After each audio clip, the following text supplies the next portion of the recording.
Hello! Hi! Kamusta na kayo? Okay, so salamat sa Diyos at muli nagkita-kita tayo at muli nandito tayo sa ating paghuhubog formation. Okay? Gaya na nasabi ni Brian, ako po isang katekista. 40 years na po akong katekista. At mamamatay na katekista. Okay, sige sa tinawag ng Diyos. Sabi ni Brian, huwag daw magkwento, kaya lang may kwento ako. Pwede ba, Brian? Short lang, short lang. May kaugnayan naman to at introduction sa aking talk. One time po, nagmamadali ako. Hindi naman to katangahan, pero gusto ko i-share sa inyo. Sa pagmamadali ko po, dun sa may amin, hindi ko napansin, nakatingin ako dun sa jeep na sasakyan ko, ay yung aking pong sandals ay sumabit doon sa may mataas na konti. Di ba ganun, hindi pantay-pantay minsan yung mga kalsada, sumabit. At alam niyo na ako ano nangyari next. Ano? Dapa ako, plakda po ako. So, busy street po yun, nakakahiya, talagang plakda ako.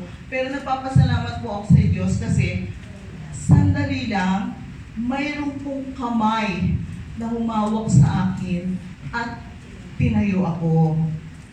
Pero may masakit din pangyayari kasi habang tinatayo ako, mayroong isang alin, buti na lang hindi ko siya nakita, nadinig ko lang siya, sabi, kasi naman naglalakad, dapat may kasama Hindi ko alam kung ano mararamdaman ko nung mga sandali yung nandun yung saya na may tumulong sa akin. Pero at the same time, meron naman yung sinusumbatan ako na bakit daw ako naglalakad walang kasama. Hindi naman pa ako ganun kaugod-ugod, no? Bata pa naman ako. Sa isang linggo po, birthday ko Alam niyo po, sa isang linggo, hindi pa naman ako matandaan. 69 na ako. Pero, mukha lang ako 68. Pero talaga 69 na. Okay. So, hindi naman ako ganun matandaan, pero hindi naman para sabihin niya, ba't wala ako kasama. Pero alam niyo, nag-reflect ako doon. Gusto kong tandaan niyo yung kwento ko kasi may kaugnayan niya sa buhay natin bilang mga healthcare ministers. Anong reflection ko doon habang pupunta na ako sa aking kusina?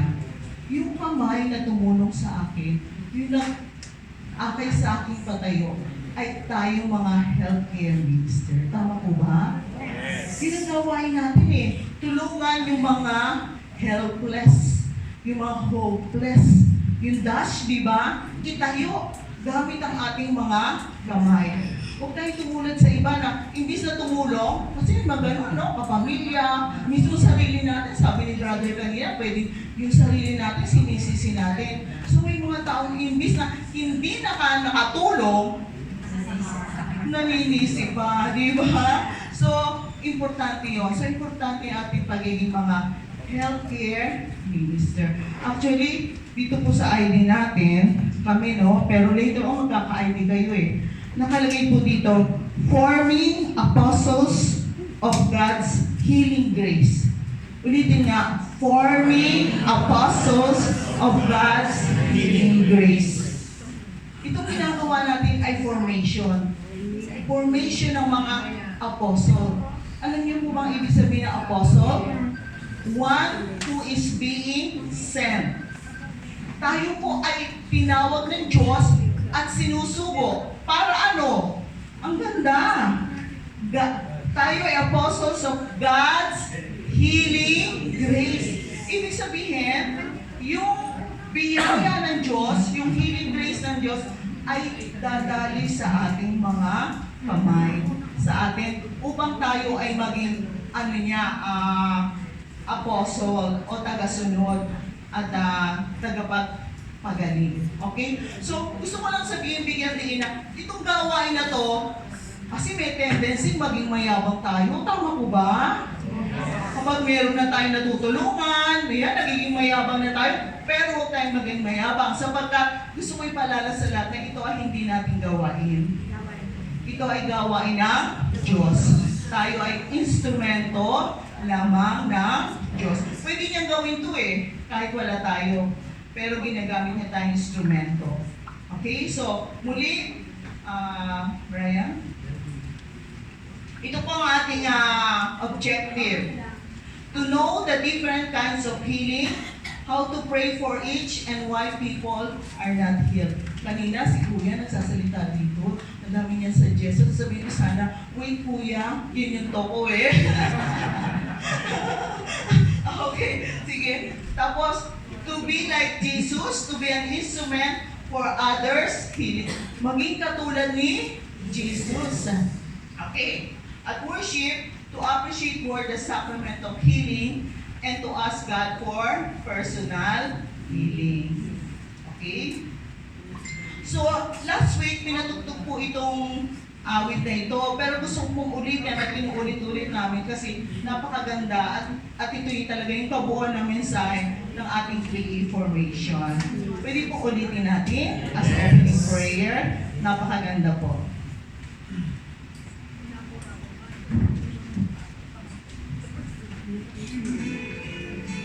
Stronger than nations, power without them, and yet through them we find our true strength.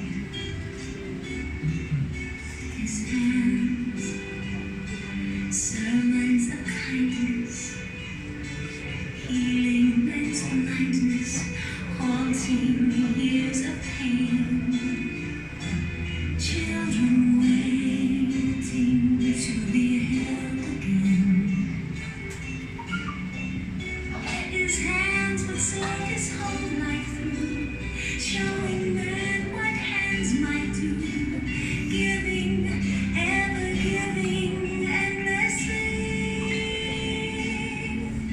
Each day was filled with selflessness, and I'll not rest till I make up my hands what they could be,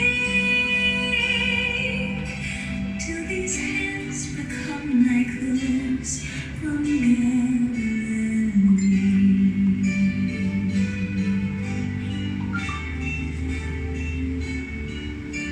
His hands lifting a leper, warming a beggar, calling back the dead, breaking bread, 5,000 fed. His hands hushing contention, pointing to heaven, ever free of sin, then bidding men to follow him. His hands would serve his whole life through, showing man what hands might do, giving, ever giving, endlessly. Each day was filled with selflessness, and I'll not rest till I make up my hands what they could be, till these hands become like those from Galilee.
goes through the streets, heading for the hill on which he died. He would die. They take his hands, his mighty hands, those gentle hands. And then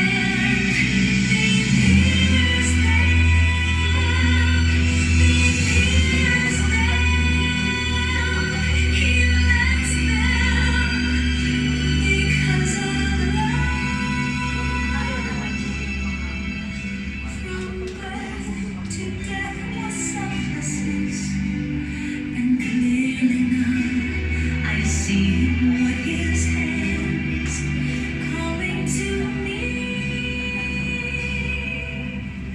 And though I'm not yet as I would be, he has shown me how I could be. I will make my hands like those from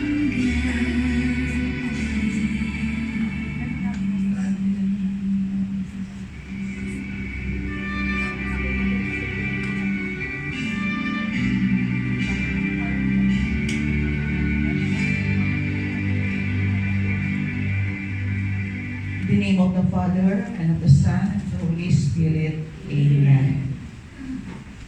Nagustuhan po ba ninyo yung kanta? Di ba napakaganda? Pagnilayan. Okay. So, pinakita ko po yan sa inyo sapagkat yung gawain natin bilang healthcare minister ay pakikibahagi sa misyon ni Kristo gaya ng nakita natin sa awit. So, alam niyo si Cardinal Tagle, kilala niyo naman lahat si Cardinal Tagle, di ba? Nung siya pa po yung Arsobispo ng Maynila, nagkakaroon kami ng audience with him. At hindi ko makalimutan, sabi niya, alam niyo, napakarangal ng inyong gawain. Sabi niya sa amin. Sapagkat ito yung gawain na hindi gusto ng lahat na naglilingkod sa simbahan. Sabi niya, yung iba, mas gusto pang yung tatayo dito, di ba? Yung magbabasa. Kasi, syempre, nakikita ng mga tao. Pero tayo, tago. Di ba? Tayo yung mga tagong tagapaglingkod. Kaya pasalamat tayo sa Diyos kasi bagamat hindi talaga karapat-dapat, ay pinili niya tayo dito sa halagang gawain, napakarangal na gawain na maging daluyan ng healing ministry ng grace ni Jesus. Okay. So, sa mission ni Jesus, mahalaga na bilang healthcare minister, malaman natin na may iba't iba palang uri ng healing. So, sa healing ministry ni Jesus, there are 4 types of healing. Yan. Sabi mo, si Francis MacNutt, sabi niya, he wrote a book. He listed 4 types of healing. Okay, so titingnan natin kung ano ba itong according to the Gospel of St. Luke, ano ba yung iba't ibang uri ng healing. By the way, pag tinignan niyo sa Google, next naman Google anong difference ng cure sa healing? May konting difference. Pag sinabing cure, doktora, di ba? It's more of yung physical. Gumaling ka, may sugat, gumaling. Pero maaring hindi ka pa na-heal. Kasi baka hindi na-heal yung dahilan bakit ka nagka-sugat. So, ang healing is more of yung emotional, spiritual, than the physical. So, merong cure, merong healing. So, titignan natin, ano ba yung 4 kinds of healing? Okay? Una, yung healing of the spirit. Okay? Kung sinabing healing of the spirit, makikita natin yan sa dalawa, no? St. Mark, St. Matthew, St. Luke. Healing of the paralytic. Do you remember? Yung healing of the paralytic? Yung nakahiga siya. Sinabi pa ni Jesus sa kanya, tumayo ka. Hindi. Ano sinabi ni Jesus sa kanya? Courage, child.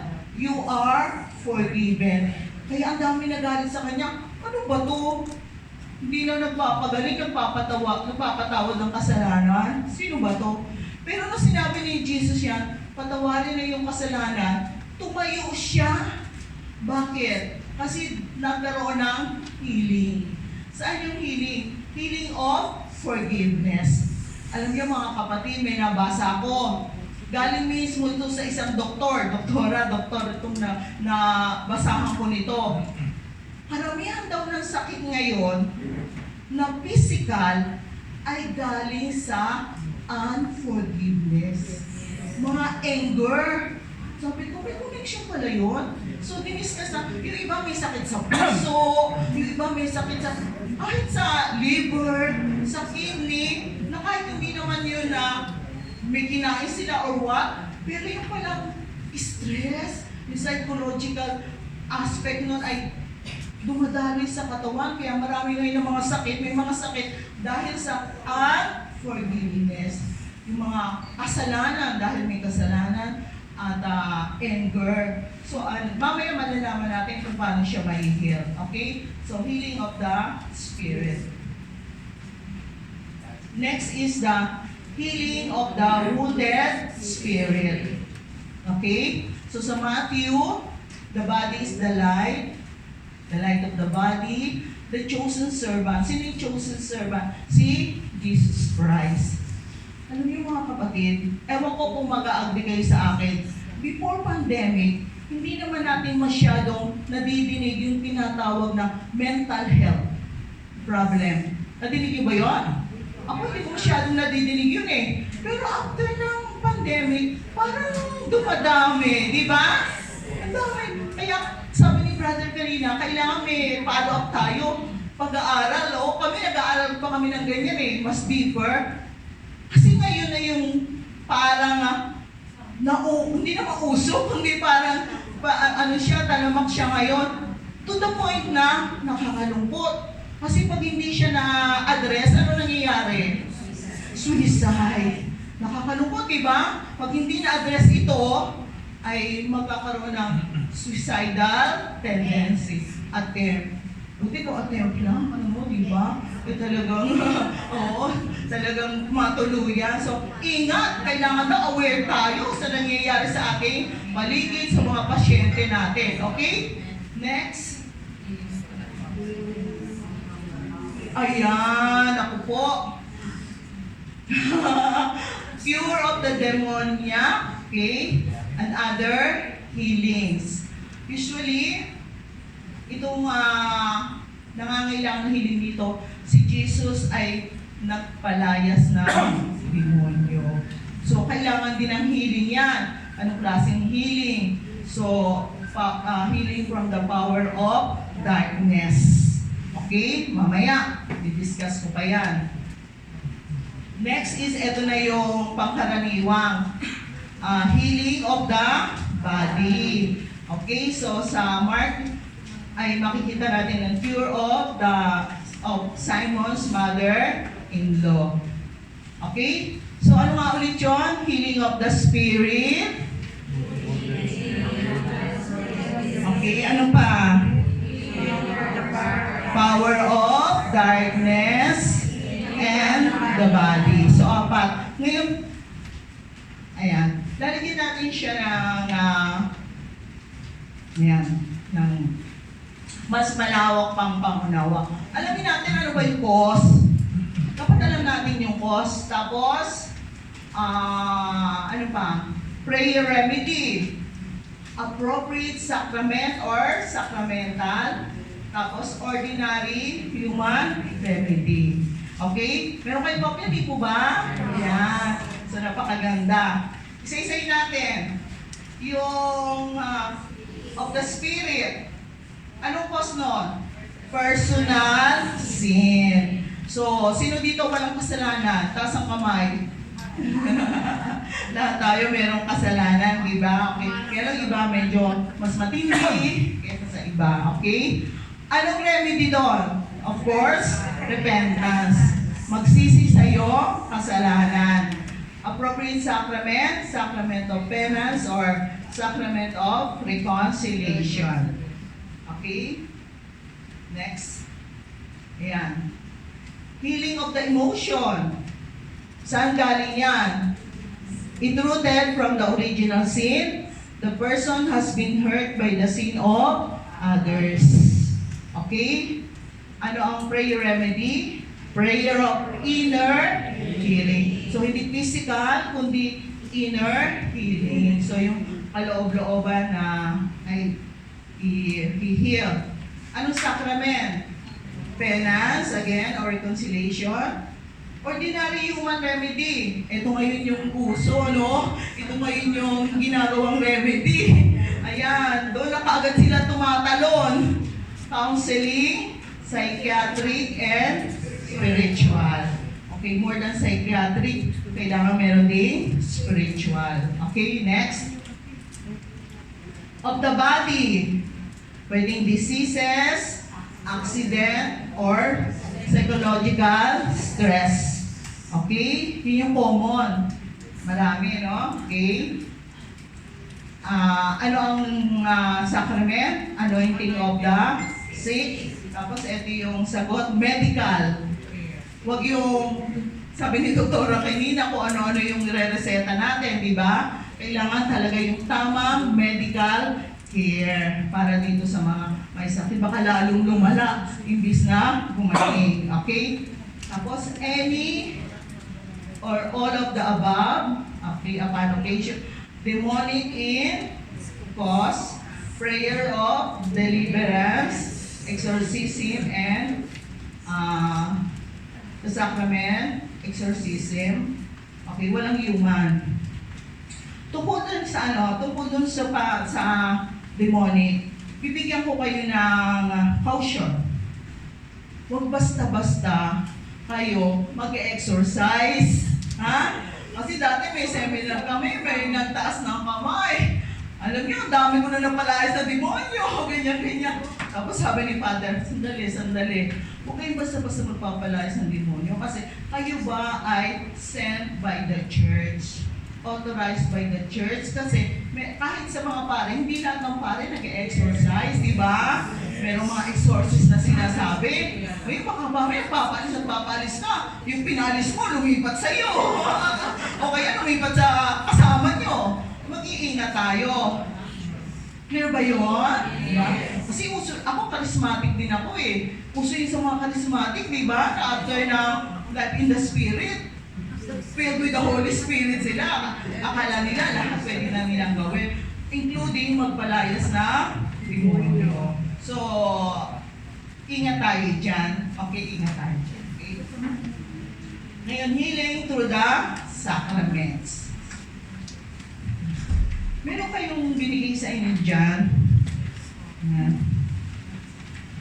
Gusto kong i-acknowledge na ang gumawa niyan ay si Father June. Pinagtiyagaan niya po yan. Ang ganda. Kasi po ako katikista, pero ang i-discuss ko sa inyo ay yung part ng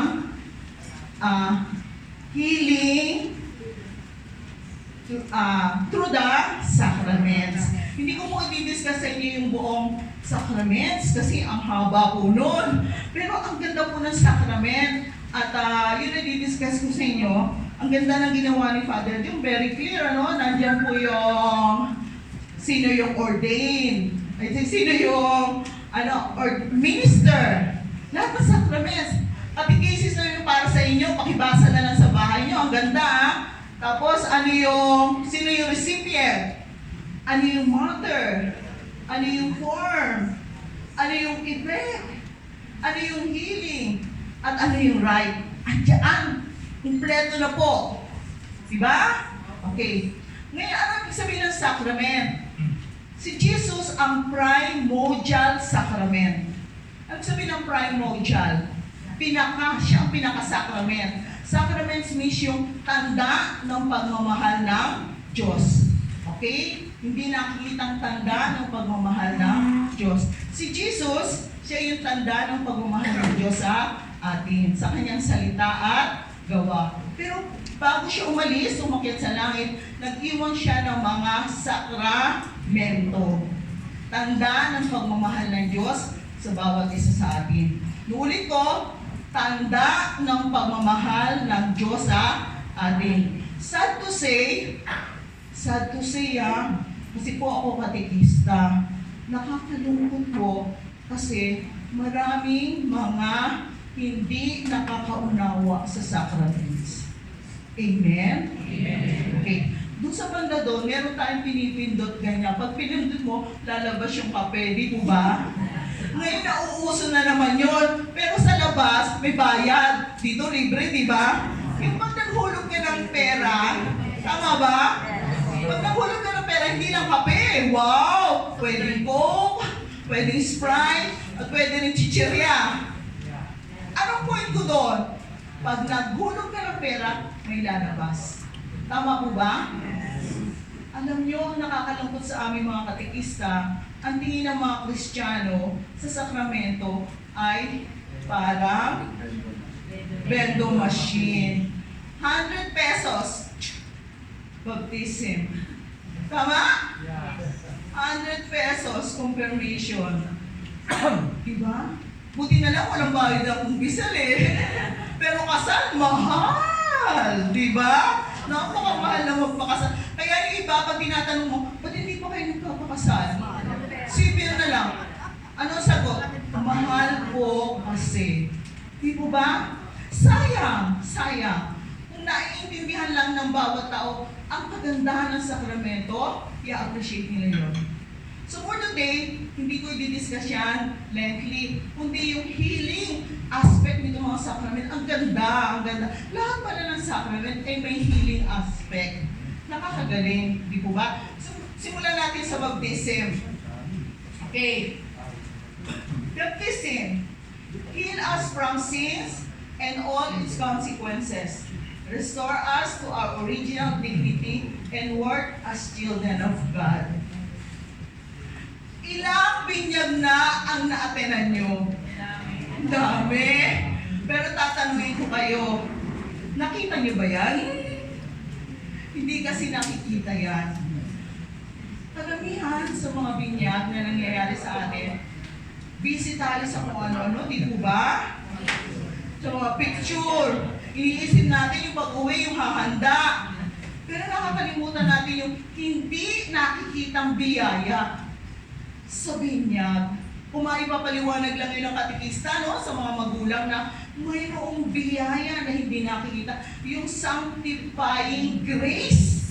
Diba? Sanctifying grace. Yun lang ang paliwanag mo. Kahit 2 hours, maipapaliwanag yun. Ang ganda-ganda. Ano ba yung sanctifying grace? Yung biyaya na natatanggap natin kapag tayo binibinyagan. At pinakamahalaga sa lahat, pakinggan mo mga Brian, heal us from sin and all its consequences. Natatanggal yung ating kasalanan mana.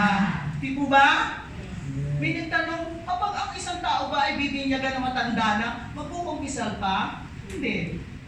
Kasi kakasal, hindi na.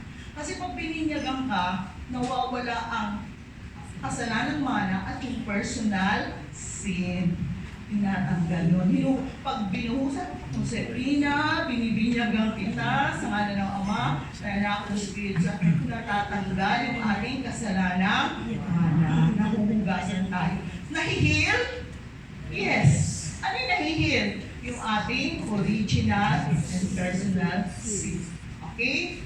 So, nare-restore yung dignity natin, yung pagiging anak ng Diyos, and children of God. Next, confirmation. Yan. With the gifts of the Holy Spirit, the healing process of a person begins in this sacrament. But the gift need to exercise in practice like the virtue of faith, hope, and charity. Remember that we are called to be in communion with Christ and in a journey in faith. Okay? Noong araw, hindi ba tayo sinisilang, ang binyag at kumpil at Eucharist ay iisa lang. Ibig sabihin, nagaganap sa iisa lang sakramento, sunod-sunod. Dahil ito yung tinatawag na Sacrament of Initiation. Okay? Kaya lang dumating yung panahon na ang dami na kasi eh. Ang dami. So inuuna na muna yung binyag, pinakamahalaga. Pag wala kang binyag, hindi mo matatanggap ang ibang mga sakramento. So, sa umpir, pinagtitibay yung ating binyag. Confirm, I confirm. Ikaw na, ako na, malaki na ako, tinatanggap mo namang maging tunay na Kristiyano. So, dito natatanggap natin yung gifts of the Holy Spirit at yung faith, hope, and love natutulong sa atin sa ating healing process. Diba diniscuss ni Doctor kanina yung faith, hope, and love. So, galing yun sa fruits of the Holy Spirit.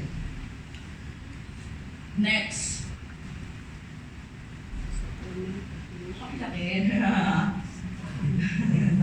Eucharist. God's healing to the whole person because one received the body, blood, soul, and divinity of our Lord Jesus Christ. Heal one from sin, especially venial, and preserves one from mortal sin. Heals one alienation with God, other creation, and self. Heal one from condemnation and saves one from eternal life. Okay? Meron na ako i-correct, kaya lang alam ko maraming magbabash sa akin. Wow, bash! Ganun yung kala mo, artista, no? Hindi, ganito yun. Mali po yung term na healing mass. Saan ka pupunta? Pumunta ako sa healing mass. Kasi lahat ng mass ay healing. Nakuha nyo? So, hindi ako pupunta sa isang lugar kasi may pari doon na healer, may healing mass. Hindi po. Ang term doon ay mass with healing. So may mass, tapos after the mass, meron talagang healing. Pero hindi yung healing mass. Nakuha niyo po? Yeah. Medyo hindi pa too popular, pero kinokorek po tayo sa mga terms natin. So, mass with healing. Alam niyo, sabi ni Saint John Marie Vianney. Ulitin niyo, Saint John Marie Vianney. Alam niyo, sabi niya, at gusto ko tatandaan nito, i-memorize niyo. If only we will know the true meaning of the Mass, we will die of joy. Wow! Ulitin niyo nga.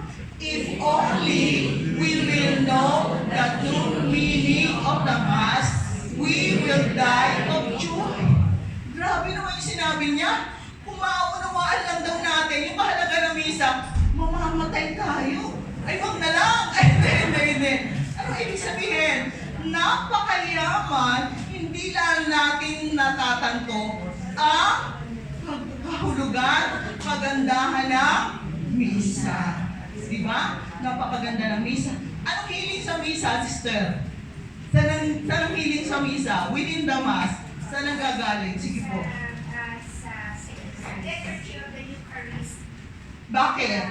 The changing of the blood and water. Ano pa? Yung changing lang ba? Ano pa? Lahat po.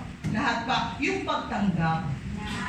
Yung pagtanggap mismo kay Kristo, body, blood, and divinity. Yun yung pinakamaganda doon. Bakit? Eh si Jesus mismo yun. Diba? Na tinapay sa konsegrasyon, nagiging katawan at dugo ni Kristo. Di mo ba? So pag tinanggap natin yun, mahihil ba tayo? Yes, if we have faith. Kasi si Jesus yun eh. Hindi yung kung sino-sino lang. Mismo si Jesus na tinapay, naging si Kristo na mismo. Sabi ni Father Arevalo, isang theologian, may maganda pang aspect doon. May gusto ko pa akong bigyan ng sa inyo, ibang pananaw. Sabi niya, hindi lang maganda na yung tinapay naging si Kristo. Ano pa? Si Kristo nagpakatinapay. Iba yun Yes. Pinili ni Jesus na maging isang tinapay. Bakit? Para tanggapin natin. Para kainin natin. Para pagalingin tayo. Di ba ang ganda? Ang ganda yung napaka-pasalamat sa Diyos na siya ay naging tinapay. Hindi po ba, sister, na tatanggapin natin? Alam niyo, hindi ako judgmental. Kaya pag nagsisimba ako, nalulungkot ako, hindi to arte Nalulungkot ako kapag misa, mayroong hindi na po komunyon. Kayo ba nararamdaman niyo yun? Nagmimisa, pero pag time ng komunyon, lalo na doon sa simbahan na ang pagkomunyon by robe. Merong naiiwan sa silya, hindi mo ba? Hindi ko alam ang dahilan. Sa bagay maganda ang dahilan kasi hindi pa ako nakapag-umpisal. Pero sa susunod sana, mag-umpisal, is tumanggap. Pero yung forever hindi tatanggap, nakakalungkot po, di ba? Kasi, Kasi hindi pa kasal sa simbahan. Anong solusyon? Huwag tumanggap o magpakasal? Magpakasal. Kasi sayang yung biyaya. Di ba? Ano? Ano bawal ikasal? May asawa.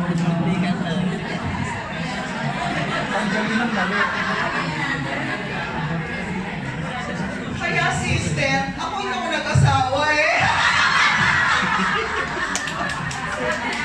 Kasi yung boyfriend ko, nalaman ko, meron palang asawa. So, hindi ko na pinatulan, di ba? Kung kaya nyo iwasan na. Huwag na magpapaka, ano ba, di ba? Hindi ako nagpapatawa, totoo po yung kwento ko. Nalaman ko may asawa. Nalaman ko, hindi, what? Gusto ko yata magpumunyon, sister. Ibig sabihin, ang hirap ko, kaya di ba? Gusto na nga divorce, di ba? Pero iba topic na yan eh. Pero ang punto ko is, bago tayo magpadalos-dalos sa pasya, mag-isip muna. Kasi ang isipin natin yung consequence, sayang. Sayang yung biyaya. Pero at the end, Diyos naman ang mag-judge sa atin, di ba? Na kumunyo ka o hindi. Depende kung nagsisi ka o hindi. Diyos pa rin at the end. Okay. Ano ba yung part ng misa na nahihil tayo? Penitential right. Penitential right. Umpisa pa lang ng misa, ganda, di ba? Pero, siniserious ba natin yun? Minsan hindi. Ako guilty ako dyan Mea culpa. Minsan pagka meron kang iniisip, di ba? Yung mga utang mo, yung mga ganyan. Wala ka na, di ba? Inaamin ko sa makapangyarihan Diyos at sa inyo mga kapatid na kakailuhan nagkasala sa isip, salita at sa loob sa aking pagkukulang. Diba? Kapag talagang sincere tayo dun sa prayer na yun, napapatawad ang ating mga kasalanan. Nahihil tayo sa ating kasalanan. Okay ba? Okay. Isa pa, anong part pa ng misa yung may healing? Sermon ng pare. Depende sa haba, sister, di ba? Joke lang. Ano pa, Sim? Oh, hindi rin nahihil. Okay, sige. Ano yung nag-heal tayo? Anong part ng misa, sister? Consecration. Okay, ano pa? After ng consecration, kayo nga, hindi kayo tumatayo, lumulubog kayo, di ba? Hanggang doon sa part na yun. Ano yun? Bago tayo magkumunyon, anong sinasabi natin? Sabay-sabay. Panginoon, hindi ako karapat-dapat na magpatuloy sa iyo. Ngunit sa isang salita mo lamang ay o may healing ba doon? O yun, di ba? Doon pa lang dinadasalan natin na gumaling ako. Hindi ako karapat-dapat kasi makasalanan ko. Ngunit sa isang salita mo lamang ay gagaling na ako. Kaya pag sinabi ng pare, body of Christ, Amen. Kailangan sasagot tayo ng Amen. Okay ba yun? Yes. Okay, so yan, healing. Ano pa? Sacrament. Siyempre, sacrament of reconciliation. Healing from personal sin, especially mortal sin. Restoration of our relationship with God, others. Creation of self. Provides medicine to good loss due to sin. Through the penance that needs to be satisfied. Ayun, sister, di ba, no? Kailangan tayo mag-umpisal bago mag-komunyon. Okay? Ngayon, as healthcare minister, anong kahalagahan nito? Encourage. Kung pipilitin, encourage yung mga inyong pasyente na mag-umpisal. Kasi yung sakit ay hindi lang physical, kundi maaaring spiritual, emotional, at ito ay na mawawala ng kasalanan. Naalala ko na nabubuhay pa nanay ko sa madaling araw, ginising ako. Upin, bakit po? Gusto ko magkumpisal. Madaling araw? Bakit po, Nay? Paano kung mamatay ako? Di ba pupunta ako sa impyerno? Sabi ba naman sa akin? Pero at least natuwa ako kasi siya yung pasyente. Siya yung nagkaroon ng desire. Hindi ko na sinabi yun sa magkumpisal ka, Nay. Siya mismo ang nagkaroon ng desire na magkumpisal. So sana, ganun din tayo sa ating mga pasyente. Ngayon, dito po sa binigay namin, kung hindi nyo pa kayo pamilya, may steps. Hindi basta na lang, mali ka magkumpisal ka. Punta tayo sa pare, punta tayo kay father magkumpisal ka. Siyempre, ihahanda mo sila. Meron po ditong steps. Okay po ba? Tsaka yung sasabihin, ano sasabihin ko? Parang nanay ko, anong kasalanan ko? Malay ko kung anong kasalanan nyo. Diba? Tutulong natin sila mag-examination of conscience. Ayan. Dito po tulong namin ito sa inyo. Just in case na hindi nyo alam yung steps. Okay? Turuan nyo yung mga pasyente kung paano mag-kumpisal. Okay? And then, ano pa to?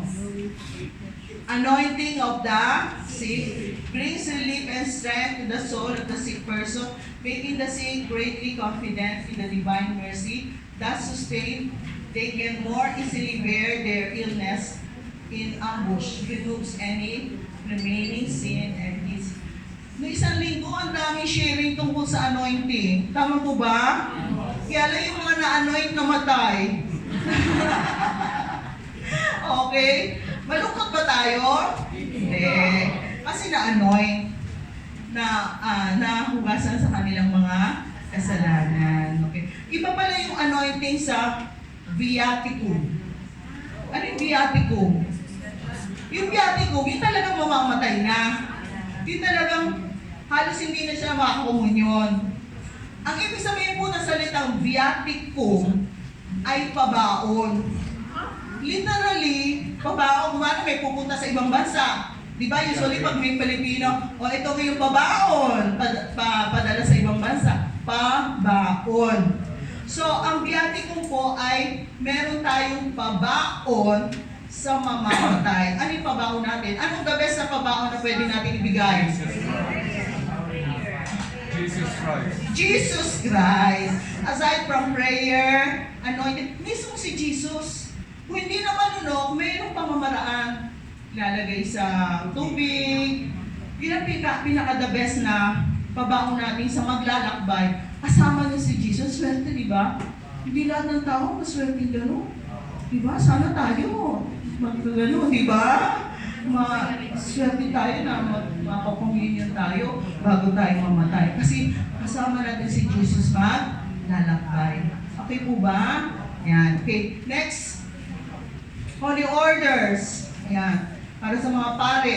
This healing happened when they allowed themselves to be led by the Spirit of Jesus. In the exercise of the ministry, in union with the church, healing happens to priest until he is truly configured to Christ. Configuration is an ideal that needs to be met. So kahit mga pare, pag i-ordain sila ay na he-heal through the sacrament of ordination. Ganun po ba? Ayan, favorite niya. Ilan ang kasala dito? Taas ang kamay. Hindi ako pala kasali. Nag-ano lang ako, umasa, pero wala. Joke lang. Okay. Alam niyo, ang swerte yung mga kinasal kayo. Pero siyempre, mas maswerte yung walang asawa. Joke lang. Kasi meron pa rin nangyayaring healing. Kaya lang, pag kinakasal, kung saan natin ang isip, diba? Pero may healing pala. Tingnan nga natin. As couple lives in love and faithfulness to each other, as the couple witness to one another their faith, hope, and love in Christ, healing happens in both of them. Diba? Meron pala, ganyan. Tapos, ano pa? Restored in the dignity of their body, their sexuality, and role of God's creators as they unite in love, surrender to each other, and go out of themselves for the sake of other as what God's will. Ayan. Kung sineryoso lang yung pag-asawa. Okay? So, hindi ko lang alam yung case ni sister. Ibang ano na yan. Ibang usapan na yan. No? Mahirap yan. Mahirap yan na mahabang usapan yan. Okay, yung may asawa. Okay, next. Wala na. Tapos na ba ako? At hindi pa pala si Brian. Hindi pa, meron pa pala.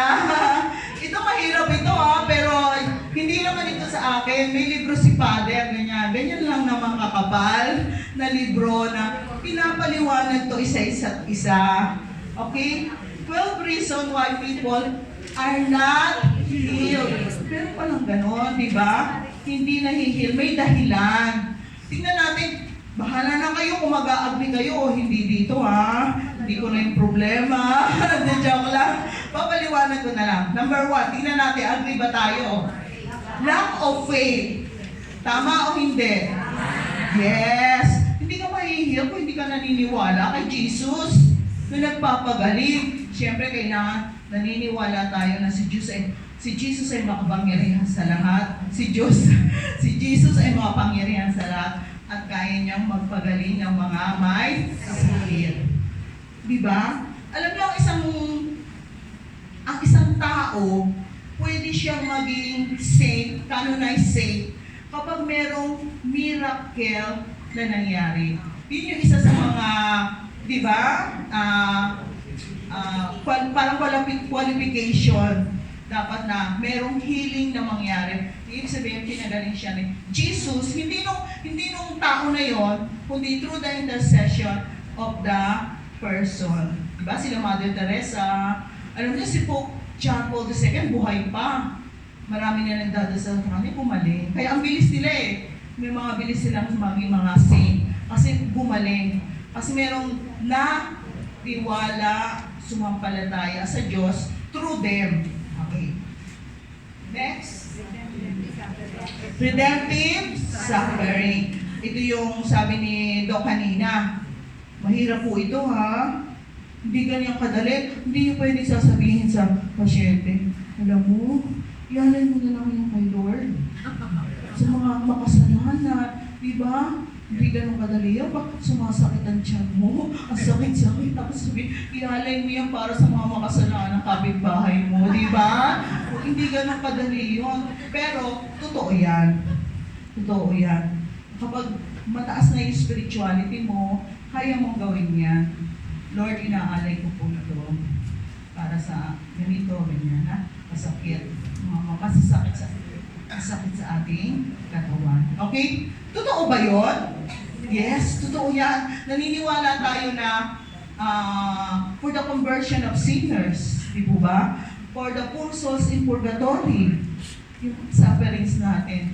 Ito sinabi to ni Cardinal Gaudencio Rosales. Sinabi niya to, pero parang nahihirapan akong tanggapin.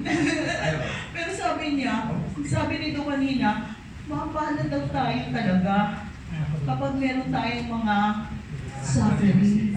Tapos yung over daw natin kay God. So parang biyaya din daw yun. Biyaya, sabi niya. Sabi ko, opo. Naisip-isip ko, opo. Pero naranasan ko, ang hirap po talaga. Madaling sabihin. Kasi nagkasakit ako, yung sciatia, doktora, sciatia. Tama ba ang pronunciation ko? Sciatia. Yung hindi makatayo, sciatica. Hindi ko mo pronounce, sorry. Nakaganyan ako. Hindi ako makatayo. Ang dami ko nang ininom na gamot. Ang dami ko ng santong dinasalan. Hindi ko ako makatayo. Ginawa ko yun. Ang hirap pala. Tinotok ko Sabi ni Lord, yan tinotok mo. Sige, ranasin mo. In-offer ko. Gumagaan. Hindi ka gagaling pero gumagaan. You offer Lord, in-offer ko po ito for the poor souls in purgatory. Diba rin yan? Para sa mga makasalanan. Katulad ko. Okay, next. False value attached to suffering. Medyo mahirap ito. Pero yung mga iba po, gusto nila nagsasuffer kasi gusto nila ng attention. Pero ganyan. Lingering. Malingering. Wow. Ganon, di ba? Yung, ano nga ba yun? Psychosomatic na walang sakit. O, PSP. Kasi di ba, paiinumin mo ng Royal, di ba? Pakakainin mo ng biscuit. Merong ganong mga tao. Wrong value of suffering. Next. Sin. Okay. Dahil sa kasalanan. So, umpisan. Not pray specifically. Ganun pala yun. Pag magdadasal ka, specific. Lord, sana po gumaling ako sa lahat ng karamdaman ko mula ulo hanggang paa. Ganyan. Hindi naman gano'n, di ba? Ano talaga? Kung cancer, di ba? Kung leukemia, ganyan. Specific. Ayon dun sa author ng libro na to, ha? Be specific.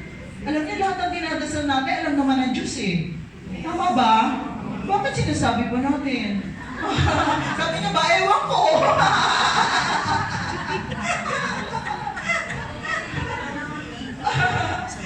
Faith yun eh.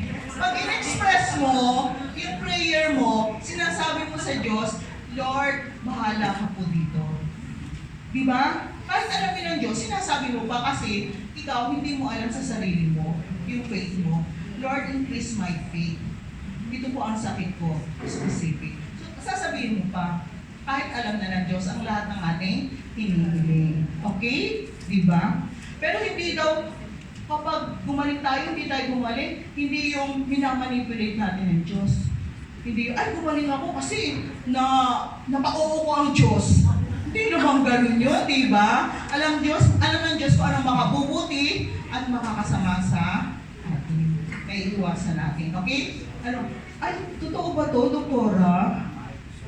Oh, hindi ikaw hindi ikaw. Pero totoo po to. Sasabihin ko sa inyo. Hindi ko sasabihin ng doktor. May mga doktor din po nagkakamali. Okay. Siguro, pasang-awa sa boarding exam. Hindi po, sorry po. Kasi nagkakamali din sila. Kaya nakakatakot pa nagkamali, Tapos, namatay yung pasyente. Diba? Kayo po pinatinig na kayo ganyan? Yes, mali. Pwedeng default ng doktor kasi mali yung binibigay sa kanyang information. Mali kasi yung information. Pwede rin mali kasi yung information. Okay. Kaya mali yung diagnosis. Correct, di ba? Okay, posible. Huwag natin sisihin yung doktor. Okay. Sorry po, nagbibiro lang ako kanina. Biglang bawi, di ba? Okay, sige. Refusal to see medicine as a way God heals. Meron bang ganyan? Jehovah? Oo. Bawal? Bawal ang gamot. Tsaka yung may halal, ano ba yun?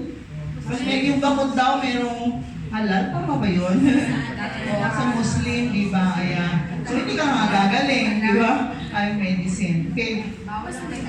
Not using the natural means of serving health. Okay? So, hindi ka, yung natural means.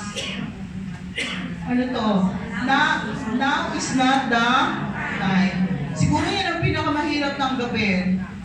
In His time. Alam niyo yung kanta? In His time, He makes all things beautiful. In His time. Ayan. So, Diyos pa rin ang nakakaalam ng tamang oras para sa atin. Okay? Ano yan? A different person is to be the instrument of healing. Naku, mahirap itong tanggapin, di ba? Hindi pala ikaw yung tamang tao na magiging instrumento. Baka naging mayabang na. Di ba? Minsan ganyan naging mayabang. Okay? So, inaalis ng Panginoon. Okay.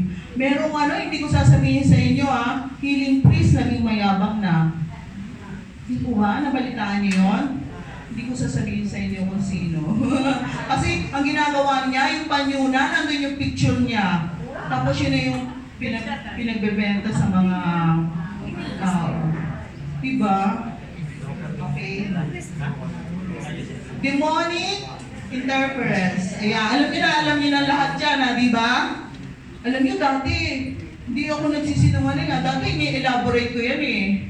Tapos gumaganti sa akin. Nahulog ako sa kama. Hindi ako nagbibiro. Ang hirap talagang kalabanin, ano?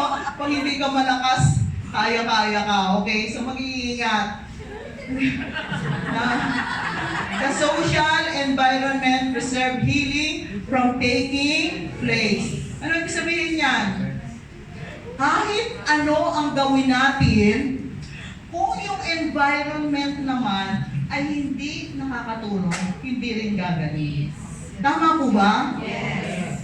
Sasabihin ko sa inyo kahit na yung tao ay rehabilitate sa drugs, pagbalik dun sa lugar, pag andun pa rin yung mga barkada niyang adik, babalik at babalik. Kasi yung environment. Okay? Hindi nakakatulong. At saka ngayon, yung ating paligid, polluted. Kaya may Laudato Si. Di po ba? Kasi yung environment natin, kahit yung physical, yan din ay hindi nakakatulong sa ating paggaling. Di po ba? Kaya tayo nagkakasakit. Puso-puso na ubo, mga sipon, mga ganyan. Bakit? Dahil din yan sa environment. Okay? So, yun yung doon. Okay. So, bago tayo mag-closing prayer, meron lang akong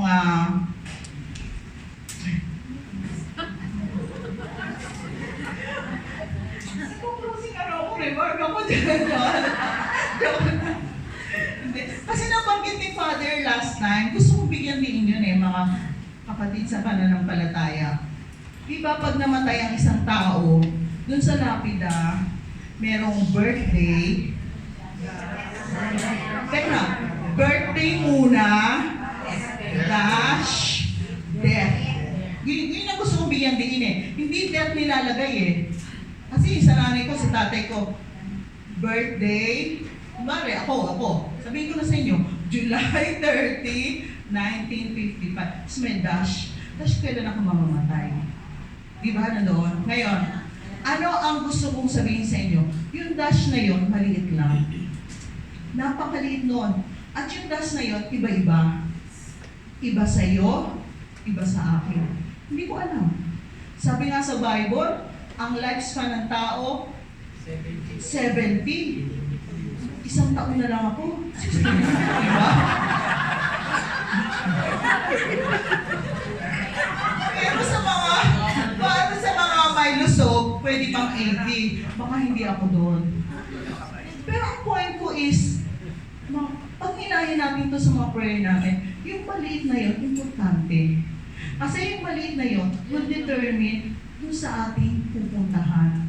Kung ano naging buhay natin dito, ay yung na magde-determine. Imagine mo yung maliit as compared sa eternal life. Tuldok. Diba tuldok? So, anong message nito? Gawin na natin ang mabuti ngayon. Diba? Minsan lamang ako darat sa muling na ito. Kaya anumang dapat kong gawin ay gawin ko na ngayon. Di po ba? So pagpatuloy niyo po yung ginagawa niyo, napakaganda ng ginagawa natin. Pagtulong sa may sakit. Ito yung nais ng Diyos sa atin. Yun yung mission na nais ng Diyos na gawin natin. Makibahagi sa kanyang mission through being healthcare minister.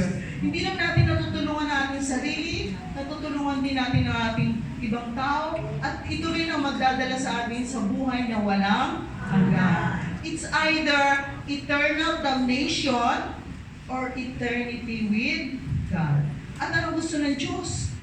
Ang Diyos na punta rito, that we may have life to the full, upang tayo ay magkaroon ng buhay na walang natin sayangin yun. At huwag natin sayangin, hindi lamang sa sarili natin, tulungan natin ang ibang tao. Tulungan natin ang ibang tao na makarating sa buhay na walang hanggan. Wala tayong ibang pupuntahan. Dapat wala tayong ibang iniisip sa mundo na ito. Di ba? Isipin lang natin, huwag natin isipin yung mga kayamanan. Di po ba? Isipan natin yung ating buhay na walang hanggan. Na regalo ng Diyos sa bawat isa sa atin. Okay po ba? Maliwanag po ba? Okay, so ngayon tumahimik po tayo para sa ating closing prayer. Namnamin po natin yung lyrics ng awit. Napakaganda po. Hilingin natin sa Diyos na hilumin niya tayo kasi tayo mga makasalanan, tayo may pagkukulang, pero sa kabila noon, pinili pa rin natin siya. Awitin po natin ang O Jesus, hilumin mo.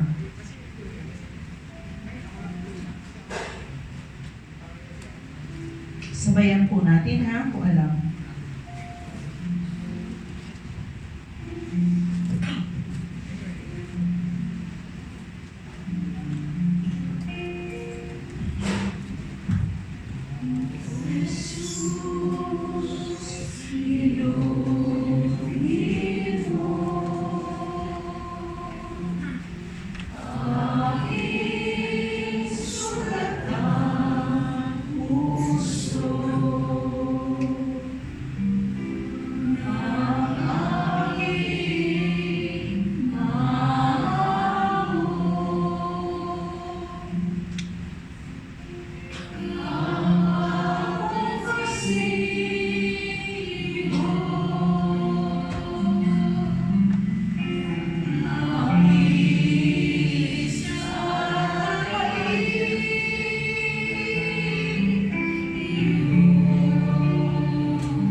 Sa ngalan ng Ama, ng Anak, ng Espiritu Santo.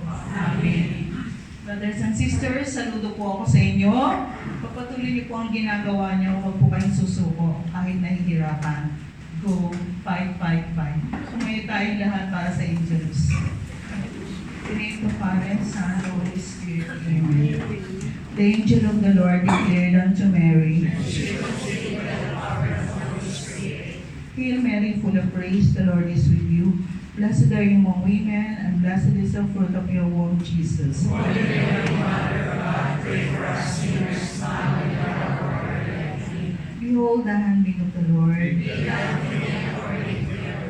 Hail Mary, full of grace, the Lord is with you. Blessed are you among women, and blessed is the fruit of your womb, Jesus.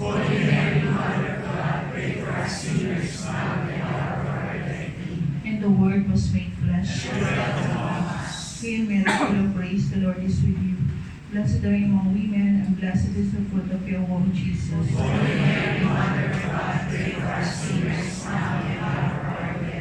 Pray for us, Holy Mary, Mother of God. Let us pray. Pour forth we beseech you, O Lord, your grace into our hearts, that we, to whom the incarnation of Christ, your Son, was made known by the message of an angel, may by his passion and cross be brought to the glory of his resurrection, to the same Christ our Lord. Amen. Glory be to the Father, to the Son, and to the Holy Spirit.